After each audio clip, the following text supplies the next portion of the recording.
Um, One of the big problems, I guess you could say, in that decade, the 2000 decade, a new government came in and they did a core review. And that core review resulted in the corrections branch having to reduce their budget by 30.5%. And That's an amazing number. it's probably the biggest cut in a correctional jurisdiction in the history of Canada. We had to reduce, in the end, we had to reduce by $48.5 million per year. And to do that, we ended up having to close half of our correctional centers. We at that time, we had 20 correctional centers. Today, we just opened a 10th. So we closed half of our correctional centers. We had to lay off 1 in every 3 staff. We had to reduce by 567 staff members. And we had to close all those jails. And right after we did that, our counts climbed by 700 inmates.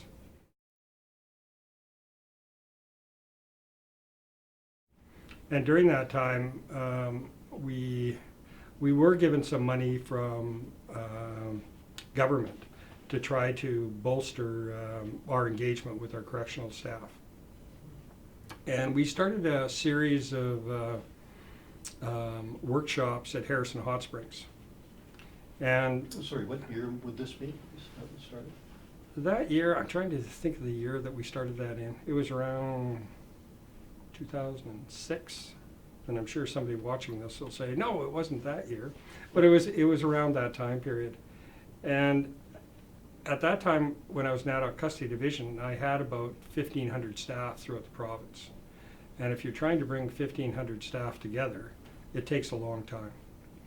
But we did that. We started off with the managers, and we brought them together, and then we brought the senior correctional officers, and then we started bringing all the correctional officers in the province together. And we provided them with leadership training, and we had, I'd start off every one of the conferences for the first hour and a half just as an open forum, and staff could ask questions and things like that. And I also wanted to apologize. I wanted to apologize to the correctional officers for how they were treated when we closed. They were treated well, but it was painful, and what they experienced. And what we were trying to explain to them at this juncture was, we're sorry for that. There's a different vision, and we're trying to follow through with that. And that new vision was for them to help direct it, and that's why we were bringing them all together. And in the end, I think it really did work. We ended up getting what was called the Heavy Lifter Award.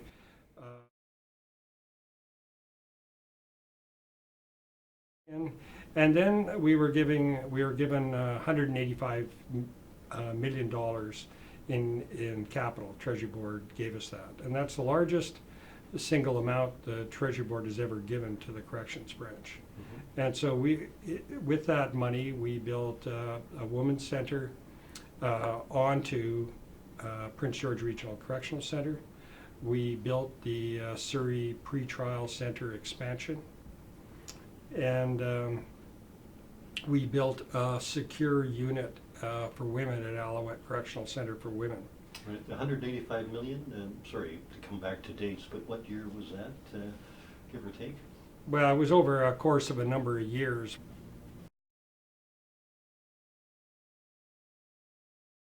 So we called it Making Connections, Creating Better Outcomes.